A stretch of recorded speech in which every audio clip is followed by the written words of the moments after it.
आऊज़ु बिल्लाहि मिनश शैतानिर रजीम बिस्मिल्लाहिर रहमानिर रहीम अल्लाहुम्मा सल्लि अला मुहम्मद व आले मुहम्मद।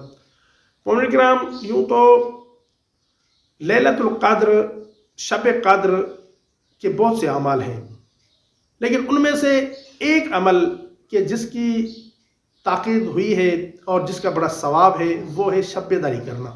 शब-ए-दारी करें, शब-ए-दारी करके रात भर बेदार रहकर आमाल खैर अंजाम दें, ज़िक्र खुदा में मसरूफ़ रहें। लैलतुल क़द्र में शब-ए-दारी का इतना सवाब है कि शेख अब्बास कुमी रहमतुल्लाह अलैह मफ़ातिहुल जनान में लिखते हैं, जो शख्स शब-ए-क़द्र में जागता रहे तो उसके गुनाह मुआफ़ हो जाएंगे।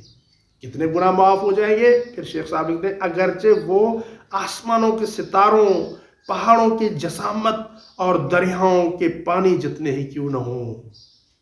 आसमान के सितारों जितने, पहाड़ों की जसामत जितने और दरिया के पानी जितने ही आपके गुनाह क्यों न हो, अगर आप लैलतुल क़द्र में शब-ए-दारी करते हैं, अमाल खैर अंजाम देते हैं, तो अल्लाह ताला आपके गुनाहों को माफ़ कर देंगे।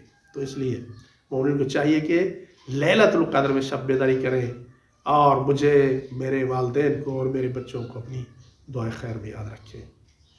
और नीचे जो वो सब्सक्राइब का बटन है ना, उसको हिट करो, जल्दी से करो सब्सक्राइब।